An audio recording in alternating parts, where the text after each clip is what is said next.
Mi nombre es Tomás Herrera, y la noche en que mi esposa soltó la bomba de que se llevaba a mi hijastra a pasar la Navidad con su exmarido, cerró la puerta de la cocina con tanta fuerza que los vasos del aparador temblaron. Tenía las manos cubiertas de serrín y una astilla clavada en el pulgar, como si el mundo hubiera decidido recordarme con una punzada de dolor que todo lo que arreglas siempre te cuesta algo. Verónica me señaló con un dedo rematado por una uña roja impecable y su voz no vaciló ni un milímetro cuando dijo, clarísimo, Sofía necesita a su padre de verdad. Si no te gusta, pídeme el divorcio. Me quedé allí, sin aliento, y descubrí algo peor que un grito. El tono ensayado de alguien que ha tomado una decisión hace mucho tiempo. No discutí, no esta vez, no porque no estuviera enfadado, sino porque la ira se quedó rezagada, como si comprendiera antes que yo que ya no servía de nada. Sacudí el serrín en el fregadero, me lavé las manos con agua fría hasta que me ardieron y abrí mi viejo portátil sobre la mesa, ese que tardaba una eternidad en arrancar y que, aun así, era más fiable que la promesa de una conversación honesta en esa casa. En mi bandeja de entrada, el correo electrónico de Tokio seguía allí, marcado como si esperara a que mi humillación se convirtiera en una vía de escape. Por primera vez, acepté el traslado a Japón que llevaba años rechazando. Sentí el clic interno antes de darle a enviar. No fue un impulso, sino un límite, pero no empezó con esa frase, ni siquiera empezó con los gritos. Empezó con pequeñas grietas que vas tapando con remiendos emocionales hasta que ya no queda pared que sostener. Empezó como cualquier otro martes gris en Río Cedro, ese pueblito donde el invierno se te mete en los huesos y te deja un tipo de cansancio que el sueño no puede curar. Habían echado sal en las calles cerca del río, y aún así, el hielo brillaba en los bordes de la acera como cristales rotos. La gente caminaba encorvada dentro de sus abrigos, con la vista fija en el suelo, intentando sobrevivir a otro día de diciembre sin resbalar, sin romperse, sin decir demasiado. Acababa de terminar un turno completo en la fábrica de papel, 12 horas con el ruido metido en la cabeza, el olor húmedo a pulpa y a grasa de máquina pegado al uniforme. Me quedé hasta tarde para silenciar un motor que no paraba de zumbar. Ese zumbido se te mete en el pecho como un insecto hasta que te sigue incluso en el aparcamiento. El supervisor me dio una palmada en la espalda y dijo, «Buen trabajo», pero fue una de esas palmadas que se sienten más como una formalidad que como un reconocimiento. Aún así, yo sabía hacer mi parte, apretar tornillos, alinear poleas, escuchar una máquina como si escucharas un corazón. De camino a casa paré en el supermercado a por leche y un pollo asado, y por un momento pensé que lo peor del día ya había pasado. Cuando entré, la casa olía a canela y a ambientador de pino, esa mezcla que intenta imitar una Navidad de catálogo. En la esquina, el árbol artificial ya estaba encendido, con luces de colores parpadeando en la ventana, como si le indicara a todo el vecindario que dentro había alegría, aunque fuera prestada. Ese detalle era cosa de Sofía. Tenía 10 años y amaba la Navidad como si fuera un trabajo a tiempo completo, con horario y todo. Se deslizó por el pasillo en calcetines, como si la emoción hiciera resbaladizo el suelo, y se colgó de mi brazo antes de que pudiera siquiera dejar las bolsas. «Papá Tomás, ¿arreglaste el tejado de la casita de muñecas?», preguntó con esa urgencia dulce que solo tienen los niños cuando creen que el mundo se mantiene unido por promesas.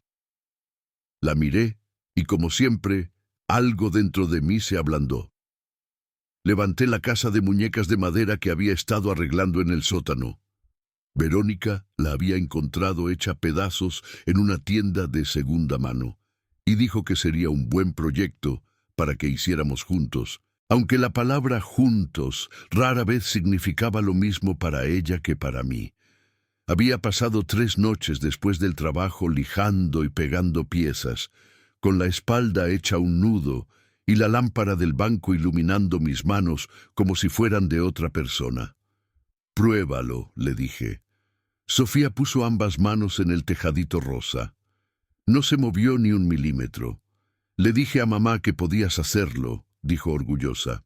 «Siempre lo arreglas todo». Me reí suavemente, pero por dentro sentí una punzada. Ojalá esa frase hubiera sido cierta en todos los sentidos. En la cocina, Verónica estaba de espaldas a mí, removiendo una olla con movimientos precisos, casi agresivos. Tenía los hombros tensos. Con los años había aprendido que podía adivinar su estado de ánimo por lo alto que los mantenía. Cuando las cosas iban bien, se relajaban como si el mundo la estuviera elogiando. Cuando las cosas iban mal, se elevaban como si estuviera lista para luchar contra el aire mismo. «Hola», dije, guardando la leche. «Nos han dado la paga extra de Navidad hoy. No es mucho, pero da para la bici y un poco más». Ni siquiera levantó la vista. «Tenemos que hablar», respondió.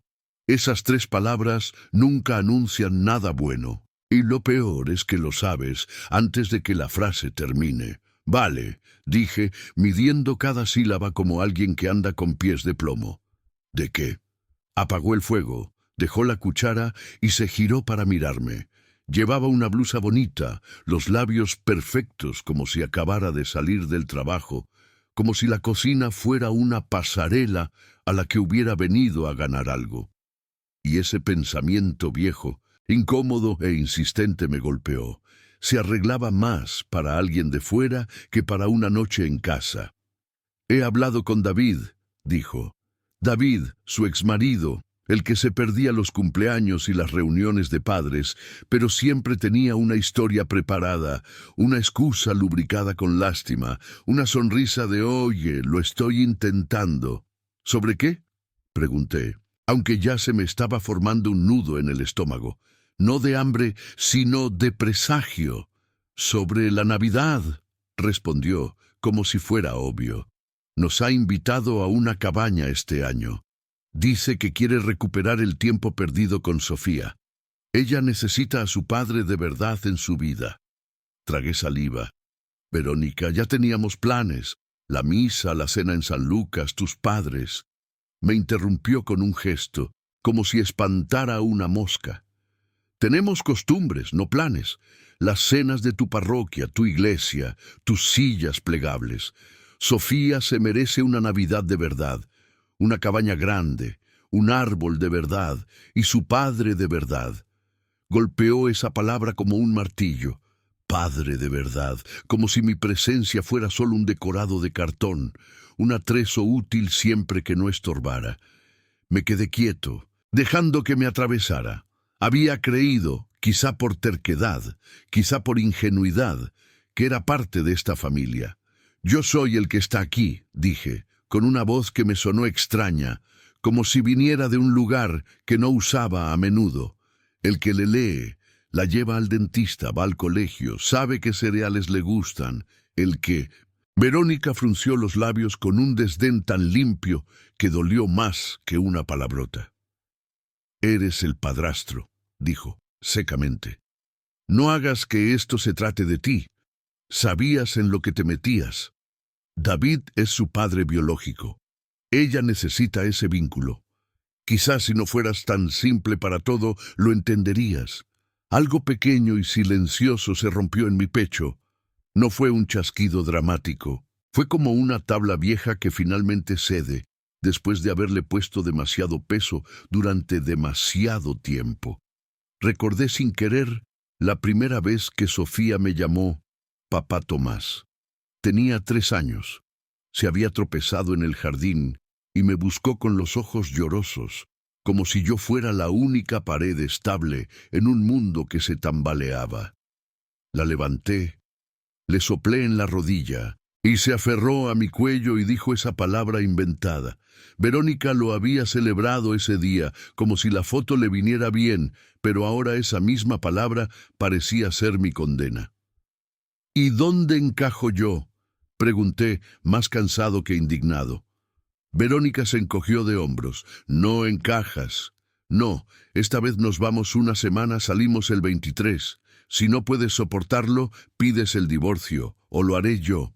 Lo dijo como si hubiera estado ensayando la frase frente al espejo toda la tarde, como si ya hubiera practicado la expresión de tengo razón y el tono de yo mando. No había culpa en su cara, solo determinación y, peor aún, la tranquilidad de quien cree que la otra persona no tiene a dónde ir. Y en ese instante comprendí que el verdadero golpe no era la cabaña. Era la forma en que me estaba acorralando solo para fingir que me caía por mi cuenta. Desde el salón, Sofía gritó, «¡Mamá! Esta noche vemos la película de Navidad». Verónica no respondió. Solo me miró fijamente, esperando mi reacción, esperando el espectáculo que tantas veces le había dado. Suplicar, discutir, explicar, como un adolescente pillado saltándose el toque de queda. Esta vez me quedé quieto, miré la olla, el vapor, las luces del árbol reflejadas en la ventana y pensé en el correo de Tokio marcado en mi bandeja de entrada. Oferta final. Supervisor de mantenimiento de planta. Japón. La había rechazado 3 veces porque Verónica no quería irse, ni de su salón de belleza, ni de la casa a 10 minutos de sus padres. También pensé en mi padre, que trabajó 35 años en la misma fábrica y siempre me decía, cada vez que me quejaba de algo que no podía nombrar, nunca dejes que nadie te trate como si tuvieras suerte de estar ahí.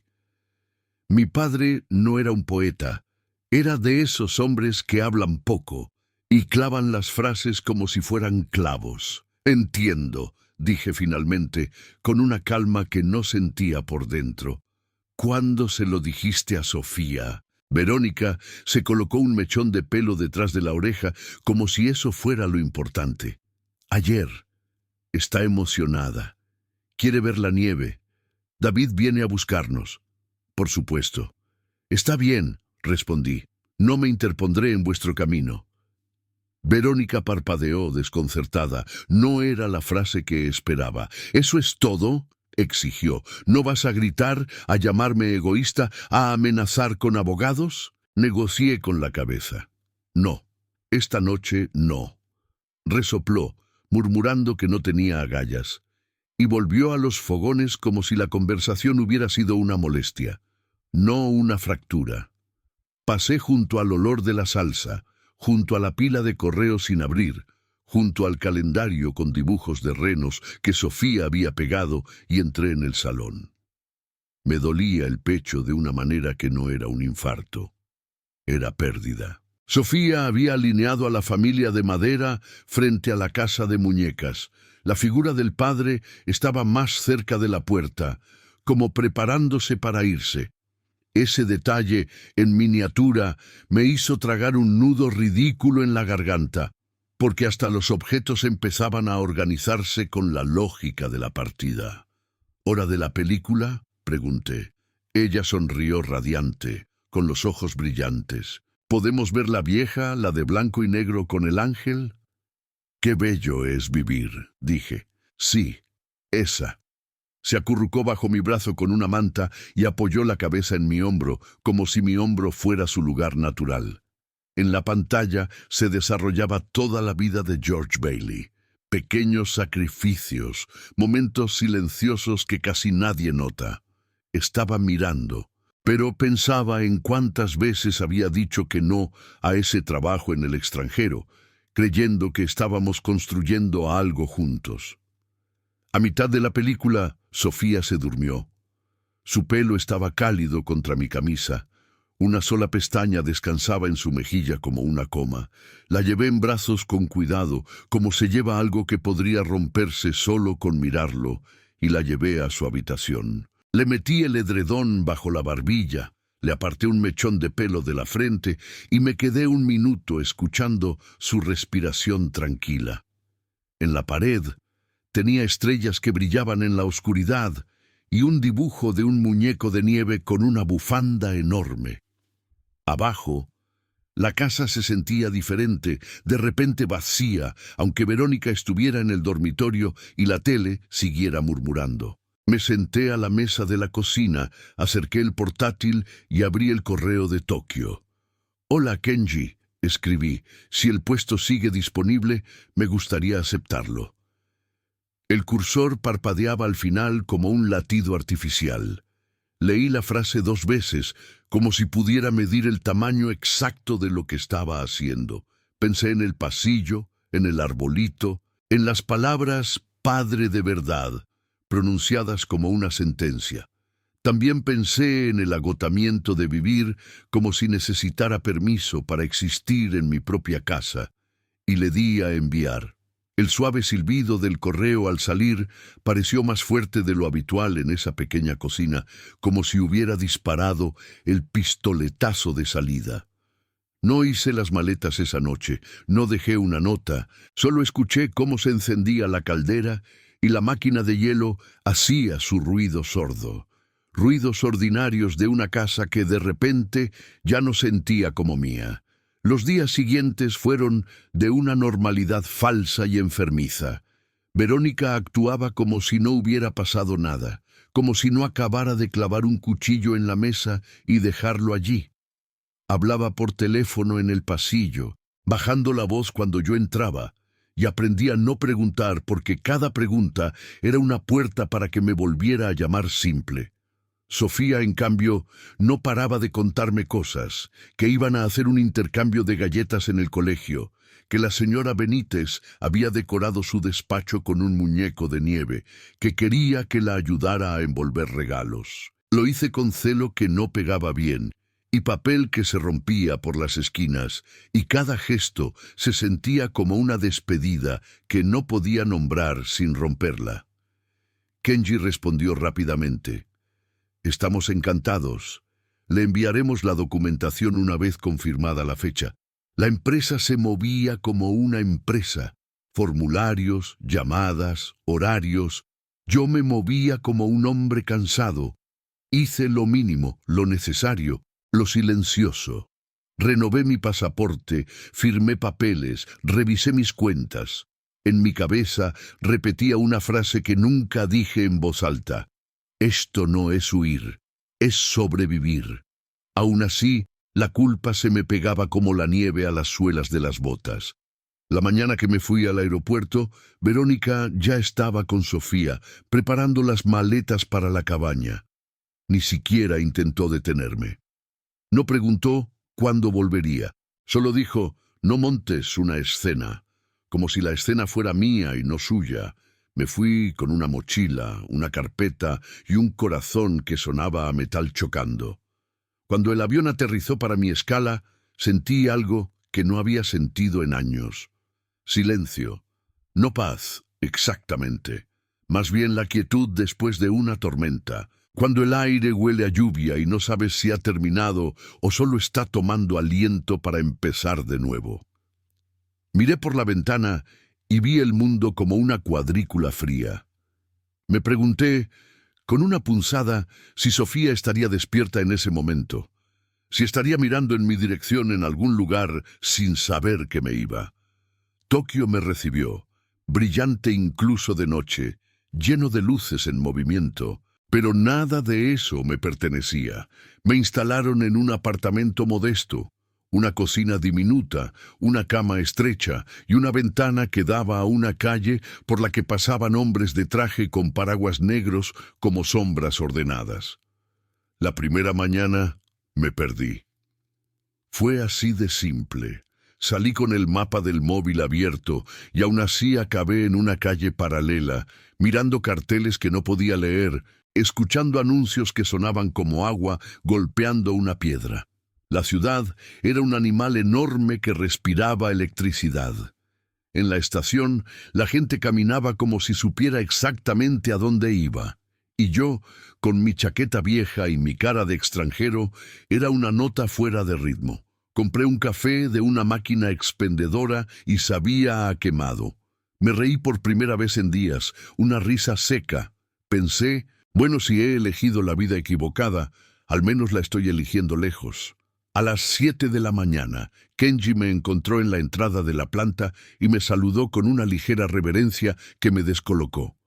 Kenji era alto, de voz suave y siempre sonreía educadamente, como si su cara hubiera sido entrenada para no romper nada. Me presentó al equipo. Respondieron con otra reverencia y un yoroshiku, que repetí torpemente sintiéndome como un niño. Respeto, simple, automático, incondicional. Se sintió extraño después de tantos años de vivir con cuidado, midiendo cada palabra en casa. «Aquí trabajamos duro», me dijo Kenji mientras nos poníamos el equipo de seguridad. «Pero también nos cuidamos unos a otros. Encajarás bien».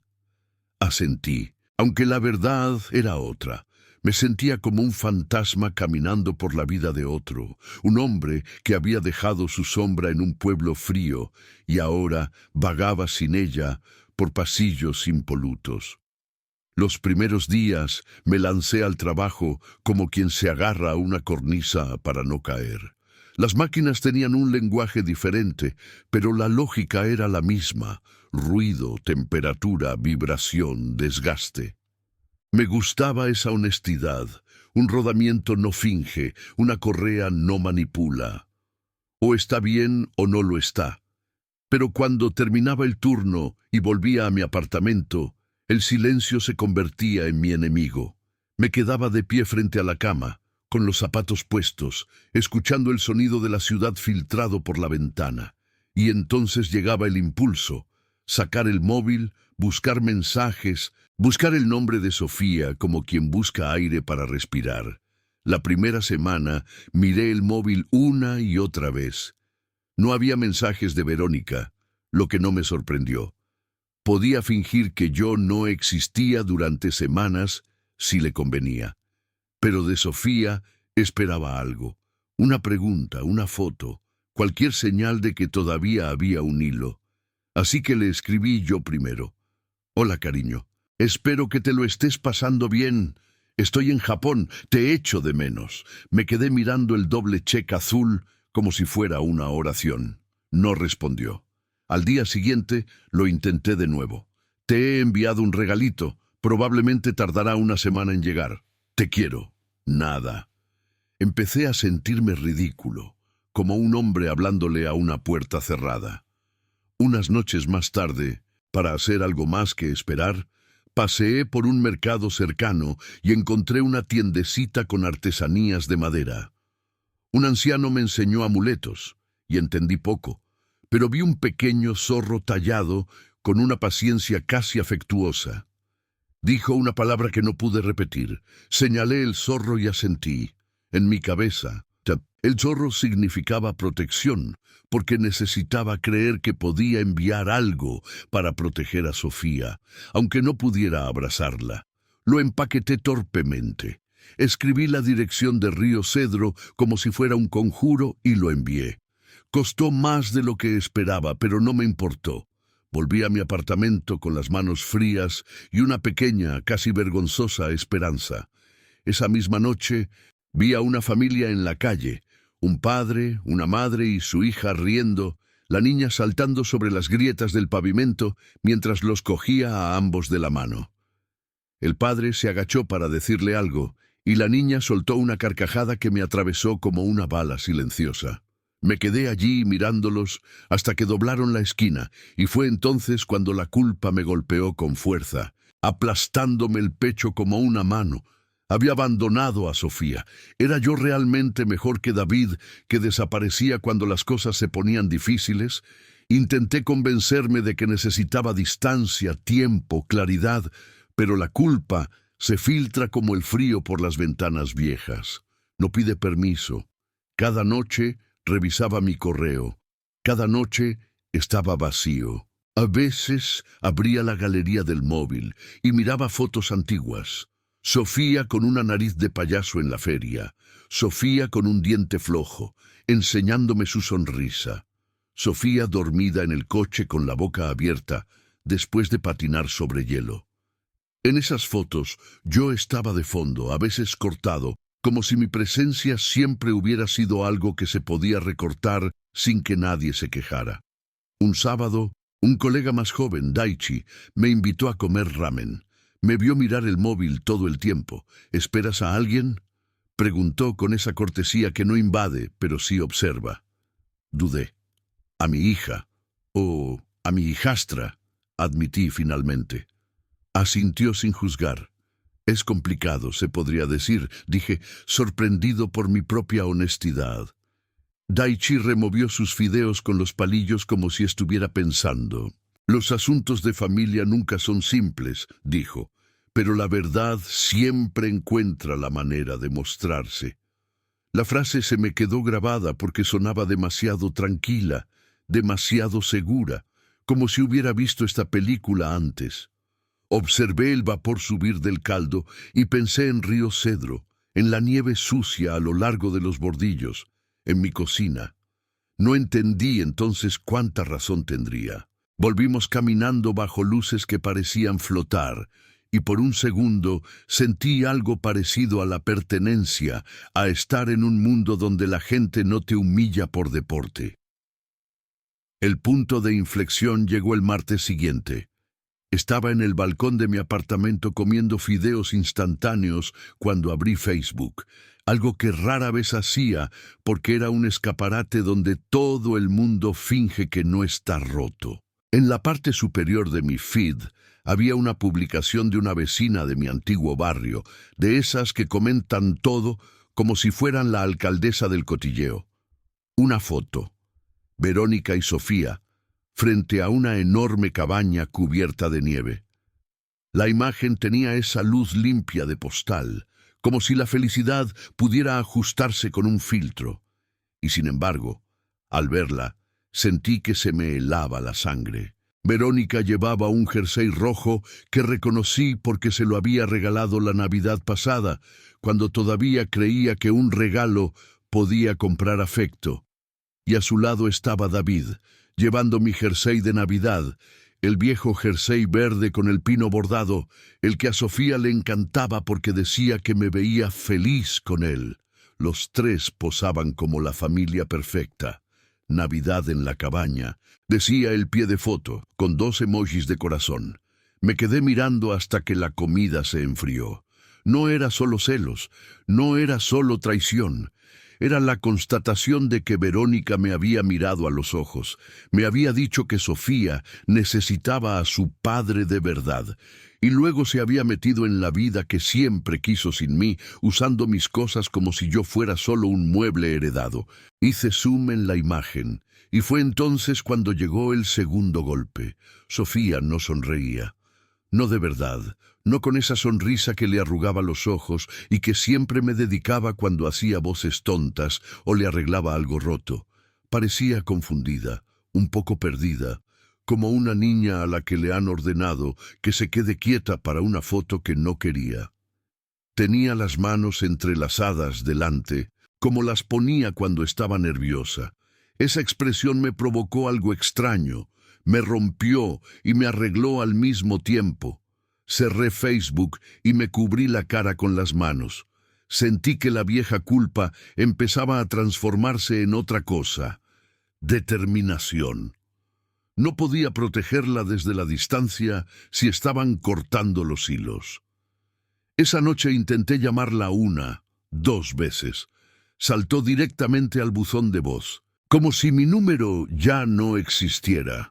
Probé con Verónica, solo para confirmar lo que ya sospechaba, y tampoco entró la llamada.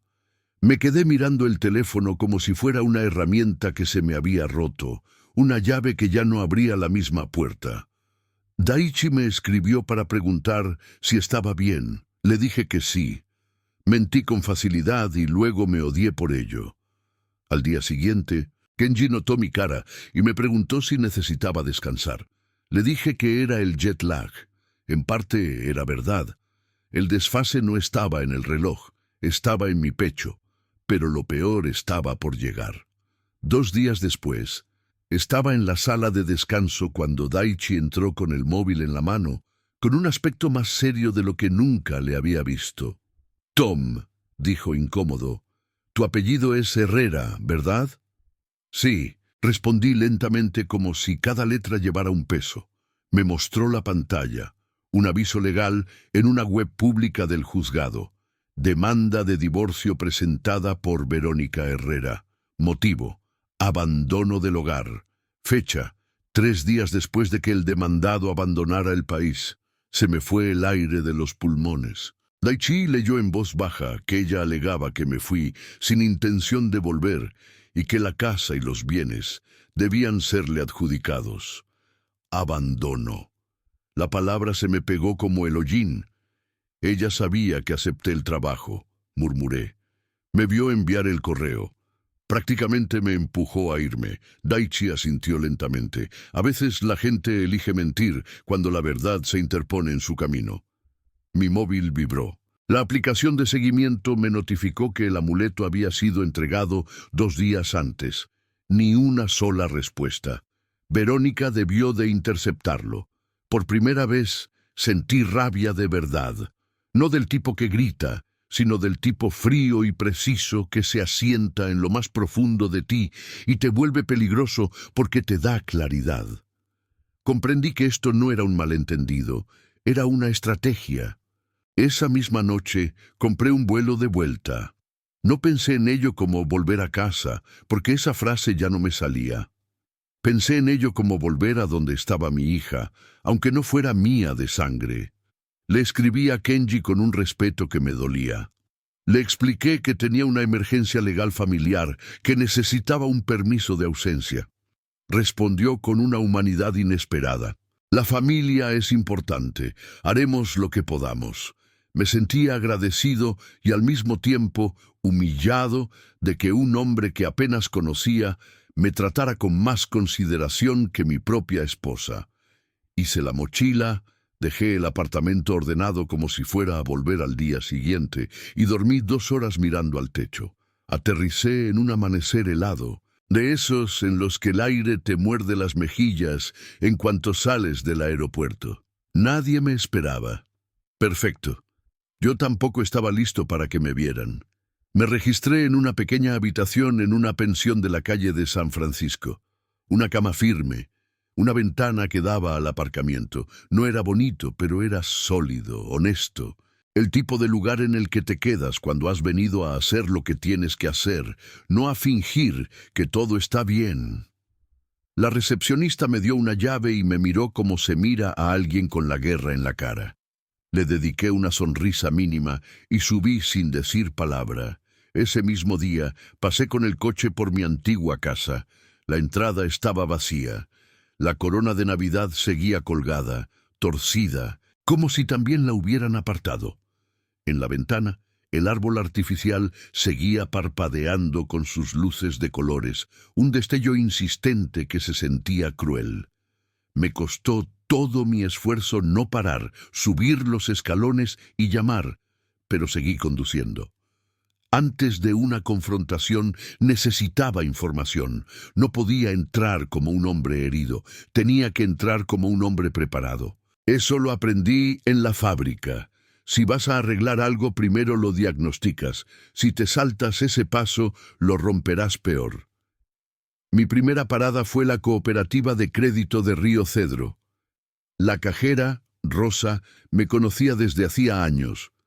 Me había visto ingresar cheques con los dedos manchados de grasa. Me había oído bromear sobre lo caro que estaba todo. Sus ojos se abrieron como platos cuando me vio. «Tomás, pensé que te habías ido al extranjero». «No para siempre», dije. Mi voz sonaba más áspera de lo que quería. Rosa bajó la voz, y ese gesto confirmó que en un pueblo pequeño no existen los secretos, solo los susurros. Tu mujer vino intentando sacar todo el dinero de la cuenta conjunta. Montó un escándalo cuando le dijimos que no podía sin tu firma. Pidió hablar con el director, luego con el consejo. Tuvimos que pedirle que se fuera. Me apreté el puente de la nariz. ¿Qué razón dio? Rosa suspiró, el suspiro de alguien cansado de ser espectador de las tragedias ajenas. Dijo que abandonaste a la familia y que necesitaba fondos de emergencia. Ya conoces el procedimiento. Imprimió los extractos de los últimos 3 meses. Mis transacciones por un lado, sus intentos por el otro. El papel salió caliente, recién parido por la máquina, y sin embargo se sentía como la prueba de algo podrido. «Gracias, Rosa», dije, y me apretó la mano con fuerza por un segundo. Ese apretón fue un «no estás loco», sin palabras. Después fui al supermercado del barrio, no porque tuviera hambre, sino porque en los pueblos pequeños los rumores viajan más rápido que las noticias, y a veces los rumores te dicen qué mentira está funcionando. Empujé un carro lentamente escuchando. La gente no susurra tan bien como cree. Se fugó con una en Japón. Pobre Verónica, la dejó con la niña y todas las facturas. Igual que el primer marido, qué mal gusto tiene. Cada frase era una piedra lanzada por gente que no sabía que yo estaba allí, vivo, respirando, aguantando. Giré por un pasillo y casi me choco con una cajera. Patricia, que me había cobrado 1000 veces, se quedó con la boca abierta de la impresión. Dios mío, Tomás, así que no era verdad. Negó con la cabeza, indignada. Le dijo a todo el mundo que te habías fugado con una chica joven, que te gastaste la paga extra en ti mismo. Solté un suspiro lento, intentando que no me temblaran las manos. No es verdad. Patricia se cruzó de brazos, mirando hacia las cajas como si Verónica pudiera aparecer allí mismo. Siempre me pareció que eras un tipo íntegro. Ha venido 3 veces esta semana, quejándose de todo. Ya ni le pregunto cómo está. Todavía no era un testimonio legal, pero era una grieta en la historia que intentaba construir. Le di las gracias, compré una botella de agua que no necesitaba, y me fui con la sensación de que el pueblo era un tribunal informal donde Verónica ya había empezado el juicio. Esa noche extendí los recibos, los extractos y las capturas de pantalla sobre la cama. El aviso legal con la palabra «abandono», mirándome como una acusación. La habitación olía a detergente barato y a calor seco, pero lo que más me golpeó no fue un trozo de papel, fue el dibujo, el que Sofía me había hecho antes de irme, ella y yo, de la mano junto al árbol, con una estrella enorme sobre nosotros y un perro inventado a nuestro lado, porque le gustaba imaginar perros. Lo había guardado en mi bolsa como quien guarda la prueba de que algo fue real.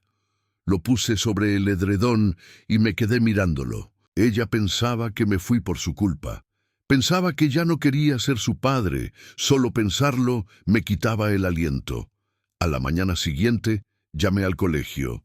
Me pasaron con la orientadora, la señora Benítez, y pude oír el alivio en su voz antes incluso de que dijera mi nombre. «Tomás, qué alegría escucharte. ¿Has hablado con Sofía?» «No», dije, con el estómago encogido. «¿Y tú?» «Sí». Está confundida. Pregunta dónde estás. Le dije que a veces los adultos tienen cosas complicadas que resolver, pero que tú la quieres. Lloró. Dijo que su madre le dijo que elegiste Japón en lugar de a ella. Sentí como si alguien me apretara la garganta desde dentro. ¿De verdad le dijo eso? Sí. Lo siento mucho. Colgué y me quedé mirando el suelo durante mucho tiempo, como si el linóleo pudiera darme una respuesta. Fue entonces cuando la duda se evaporó. La culpa que había estado arrastrando por haberme ido se esfumó. Yo no le había fallado a Sofía. Verónica la estaba utilizando, doblándola como un trozo de papel para que encajara en su narrativa y no iba a permitirlo. Me repetí una frase que no sabía que tenía dentro. No se negocia con alguien que hace daño a un niño para ganar. Durante 2 días monté un expediente como quien construye una máquina, organizado, con fechas, copias y pruebas que no dependían de dimes y diretes. Dormí poco, comí peor, pero mi cabeza estaba despejada por primera vez en años. Mi viejo amigo del instituto, Sergio, ahora era abogado, con un modesto despacho detrás de una gasolinera. El cartel era feo, pero la puerta se abrió con un sonido sólido, y eso me dio una extraña confianza. Sergio me dio un abrazo rápido, de esos de hombres que entienden que los abrazos largos también son un riesgo. Revisó mi carpeta, página por página, y soltó un silbido bajo. Se ha metido en un buen lío, dijo. Presentar una demanda por abandono 3 días después de un traslado laboral documentado, intentar vender la casa, bloquear el contacto con la niña. Esto huele a maniobra, Tomás, y las maniobras no sientan bien en un juicio. ¿Qué hago?, pregunté, sorprendido de que mi voz no sonara suplicante, sonaba práctica. Respondes a la demanda y te presentas a la vista, dijo Sergio. Ella cree que sigues fuera del país. Esa es tu ventaja. Será suficiente para proteger a Sofía. Sergio levantó la vista. ¿En serio? Si todo esto es verdad, y parece que lo es, esto saldrá a tu favor. Pero tienes que mantener la calma. No te enfrentes a ella. No le des la escena que quiere. Deja que hable el tribunal. Mantener la calma era lo más difícil. Llevaba años cargando palabras como clavos en el bolsillo. Ahora tenía que colocarlas una a una en el lugar correcto. Esa noche observé el juzgado desde el aparcamiento mientras la nieve caía lentamente, como si el cielo estuviera borrando el mundo para empezar de nuevo. Pensé en Sofía durmiendo en algún lugar, quizá abrazando el pequeño zorro de peluche que le gané en la feria, quizá preguntándose si mi ausencia era un castigo. Recordé una vez que estuvo enferma con fiebre alta. Verónica salió porque tenía cosas que hacer, y yo me quedé con Sofía toda la noche, cambiándole paños fríos en la frente, cantándole en voz baja canciones que ni siquiera sabía que me sabía. Por la mañana, Sofía me miró con los ojos vidriosos y dijo: «Tú te quedas». Esa frase me sostenía ahora como una cuerda. Decidí algo con total claridad. No había vuelto por un matrimonio. Había vuelto por una hija. 2 mañanas después, con mi mejor camisa y mi vieja chaqueta de trabajo marrón, subí las escaleras del juzgado con la carpeta bajo el brazo. Dentro, el pasillo olía a calefacción vieja y a papel, a café quemado y a nervios. Entré en la sala asignada. Sergio ya estaba allí, con la corbata apretada, una pila de documentos organizados como ladrillos. «¿Listo?», preguntó. «Tan listo como puedo estar». Sergio miró su reloj. «Verónica aún no está aquí. Probablemente piensa que sigues en Japón». Nos sentamos. Por un momento, solo respiré. La carpeta se sentía pesada, como si estuviera llena de piedras, no por el papel, sino por lo que significaba. La puerta se abrió detrás de mí, tacones resonando. Verónica entró con un largo abrigo rojo con cuello de pelo y botas nuevas, como un regalo para sí misma. El pelo arreglado, maquillaje perfecto, labios de un rojo brillante como una señal de advertencia. Detrás de ella iba su abogado, un joven con un traje caro y una sonrisa de suficiencia, de esos que piensan que la justicia es un juego de palabras. Verónica recorrió la sala con confianza hasta que me vio. Se quedó helada. Fue solo por un segundo, pero en ese segundo lo vi todo: sorpresa, irritación y un rápido destello de pánico antes de ocultarlo tras una sonrisa forzada. Era la misma sonrisa que usaba cuando Sofía lloraba en público, una sonrisa para la galería. «Vaya, mira quién ha decidido aparecer por fin», dijo, lo suficientemente alto para que todos lo oyeran. No respondí. No tenía por qué. Sergio se inclinó hacia mí. «No muerdas el anzuelo». Entró la jueza, una mujer severa con el pelo gris acero y gafas de leer en la punta de la nariz. Su presencia llenaba la sala sin esfuerzo, como metal macizo. Nos hizo levantarnos, abrió el expediente y leyó los detalles del caso con una voz que no dejaba lugar al drama. «Señor Herrera», dijo mirándome, «no esperaba verle. Aquí consta que abandonó el país indefinidamente». Verónica juntó las manos, fingiendo calma. «Eso es lo que yo creía, señoría. Nos abandonó». Sergio se levantó, Protesto, mi cliente no abandonó a nadie. La jueza levantó una mano. Ya llegaremos a eso. Señor Herrera, ahora que está presente, el tribunal escuchará su versión. El abogado de Verónica intentó interrumpir, pero la jueza lo cortó sin siquiera mirarlo. Todavía no, letrado. Siéntese. Me levanté, con las palmas sudorosas, pero la voz firme, porque cuando te quitan todo lo demás, te queda la verdad como única herramienta. Me fui porque mi esposa me dijo que iba a pasar la Navidad con su exmarido y que Sofía necesitaba a su padre de verdad, dije. Me dijo que si no me gustaba, que pidiera el divorcio. Acepté un traslado a Japón que había rechazado varias veces por el bien de esta familia. Abrí la carpeta y puse las impresiones sobre la mesa. Aquí están los correos electrónicos con fechas y horas y los recibos de envío y seguimiento de mensajes y regalos para Sofía. Nunca llegaron. Más tarde descubrí que fueron bloqueados o interceptados. Añadí otro montón. Y aquí están los intentos de la demandante de retirar todos los fondos de nuestra cuenta conjunta y vender la casa sin mi firma. Verónica se puso roja, no de vergüenza, sino de rabia por perder el control del relato. Eso no fue así, tartamudeó. La jueza la fulminó con la mirada. Señora Herrera, ya tendrá su turno. No interrumpa. Le di el último documento a Sergio y él lo entregó. Y esta es la demanda de divorcio por abandono del hogar, presentada 3 días después de mi partida, a pesar de que mi traslado laboral estaba completamente documentado. La jueza lo leyó, con el ceño fruncido. Tomé aire. Señoría, no abandoné a mi familia. Me echaron y luego intentaron borrarme. Verónica golpeó la mesa con la mano. Por favor, está mintiendo.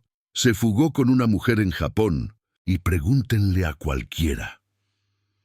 La jueza enarcó una ceja casi divertida, como si acabara de ver una mentira demasiado torpe para ser elegante. Entonces, antes de que su abogado pudiera detenerla, Verónica soltó, desesperada por ganar con ruido, «Pregunten en el supermercado del barrio. Todo el mundo lo sabe». Y justo ahí, Sergio encontró la apertura perfecta, de esas que solo aparecen cuando alguien habla demasiado. «Qué conveniente», dijo con calma. «Señoría, tenemos un testigo aquí mismo». Todos se giraron. Patricia, la cajera, se levantó del fondo de la sala, agarrando su bolso como un escudo. Se acercó, carraspeó y habló con claridad. «Conozco a Tomás y a Verónica desde hace años. Verónica le dijo a todo el mundo que Tomás se había fugado con una joven y la había dejado con las facturas, pero nunca me cuadró. Y verlo aquí confirma que no decía la verdad». Un murmullo recorrió la sala. Vi a Verónica apretar la mandíbula con violencia contenida. «Ella no sabe nada», escupió. Pero ya era demasiado tarde. La mentira había perdido su maquillaje. La jueza se reclinó. Juntó los dedos. «Señora Herrera, usted solicitó el divorcio por abandono 3 días después de un traslado laboral documentado. Intentó liquidar bienes sin autorización. Bloqueó la comunicación entre la menor y quien, por lo que veo, ha sido una figura paterna estable. ¿Comprende la gravedad de esto?» Verónica abrió la boca, pero no salió ningún sonido. La jueza continuó sin levantar la voz, aunque era lo más aterrador. «Este tribunal observa un patrón de deshonestidad y manipulación». El abogado de Verónica intentó salvarlo con un «podemos llegar a un acuerdo», pero la jueza negó con la cabeza, con una lentitud que pareció una sentencia. «No, no podemos». Firmó un documento con un trazo seco. «Orden temporal. La patria potestad principal se concede al señor Herrera. Se ordena a la señora Herrera que cese todo intento de vender la propiedad. La conducta financiera será revisada por un auditor. Se nombrará un defensor judicial para evaluar el interés superior de la menor, y la señora Herrera deberá devolver cualquier fondo retirado indebidamente».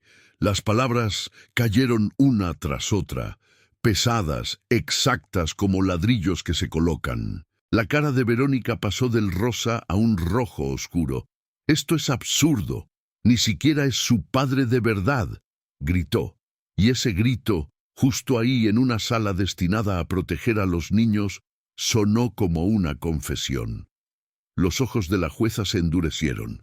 «A veces, señora Herrera, los padres de verdad son los que se quedan», dijo sin un temblor en la voz.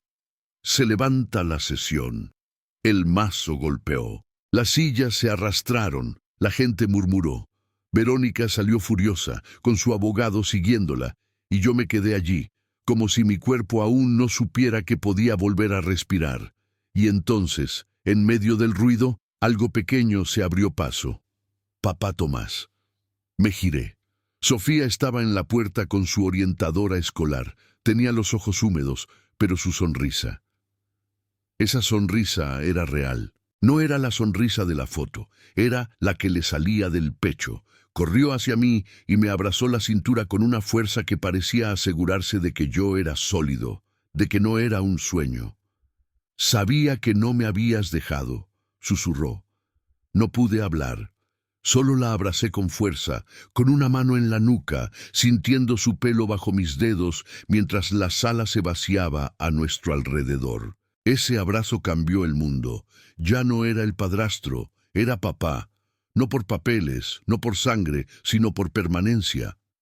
La semana siguiente, la casa estaba silenciosa de una manera que nunca lo había estado con Verónica, no vacía, sino en paz.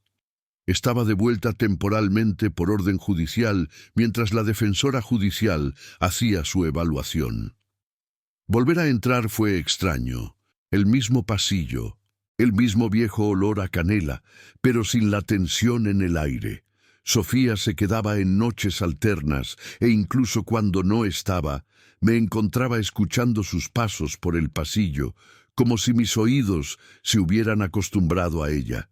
Llenaba un hogar sin esfuerzo, tarareando mientras se cepillaba el pelo, tamborileando los dedos mientras hacía los deberes, hablando en voz baja con la casa de muñecas de madera que arreglé, moviendo a la familia en miniatura, como si les estuviera construyendo una vida mejor que la que nosotros habíamos logrado construir. La primera noche que se quedó a dormir, sobre las 2 de la madrugada, se metió en mi cama sin decir palabra y me rodeó el pecho con un brazo, como si temiera que desapareciera si no se aferraba. Su cuerpo estaba caliente y olía a champú de niños. «Sigo aquí», susurré en la oscuridad y sentí su cabeza asentir contra mi hombro. No me soltó. En ese silencio comprendí que no solo estaba luchando en un divorcio, estaba reparando una confianza rota. A la mañana siguiente hicimos chocolate caliente y ella sopló su taza con una seriedad que me hizo reír. «No me gusta que la gente mienta», dijo de repente sin mirarme. Apreté los dientes. «A mí tampoco, cariño». El jueves llegó la defensora judicial, Silvana, con un abrigo azul marino y un portapapeles. Tenía un rostro que no era duro, sino atento, como alguien que ha aprendido a leer lo que no se dice. Recorrió la casa preguntando por todo sin parecer invasiva. ¿Dónde guarda Sofía sus trabajos del colegio? ¿Quién le ayuda con los deberes? ¿Qué hace cuando está triste? ¿Desde cuándo te llama papá? Desde que tenía 3 años, respondí. Le enseñé el cajón donde guardaba sus dibujos, la estantería con sus libros, la casa de muñecas de madera con su robusto tejado rosa. Silvana lo observó todo como si midiera algo invisible. «Eso importa, Tomás», dijo, «más de lo que crees. Esa noche hice una cena sencilla. Sándwiches de queso a la plancha y sopa de tomate». Sofía mojaba las esquinas de su sándwich en la sopa y decía que era elegante, con una voz de señora pija que había aprendido viendo películas antiguas conmigo. Me contó cosas del colegio, de la nueva mascota de un amigo, de un dibujo que iba a hacer para Silvana. «Puedo dibujar lo que quiera», dijo. «Voy a dibujarnos a ti y a mí en el festival de invierno, el de las esculturas de hielo». Tragué un nudo en la garganta. «¿Y mamá?», pregunté con cuidado. Sofía apretó los labios. Mamá se enfada mucho, dijo, como si eso explicara el mundo entero. A veces para un niño lo hace, y justo cuando la semana parecía calmarse, Verónica volvió. Era un lunes por la mañana. Había nevado lo suficiente como para cubrir las grietas de la entrada. Acababa de servirme un café cuando oí el portazo de un coche haciendo temblar la ventana. Luego pasos rápidos crujiendo en la nieve, seguidos de golpes. ¡Pum! ¡Pum! ¡Pum! ¡Abre ahora mismo!, chilló Verónica. Dejé la taza, respiré hondo y fui hacia la puerta, sintiendo mi cuerpo tensarse por costumbre. Abrirle la puerta era como abrírsela a una tormenta. Cuando lo hice, una ráfaga de aire helado entró con su aliento agitado. Verónica estaba en el porche, despeinada, con el abrigo desabrochado y las botas cubiertas de nieve. Tenía los ojos desorbitados, casi desesperados, pero la desesperación en ella siempre venía mezclada con rabia, como si el mundo le debiera algo. «¿Crees que has ganado? ¿Crees que esto se ha acabado?», gritó. Mantuve la voz baja porque había aprendido que el volumen es gasolina. «No tienes derecho legal a estar aquí». Se abalanzó hasta quedar en el umbral.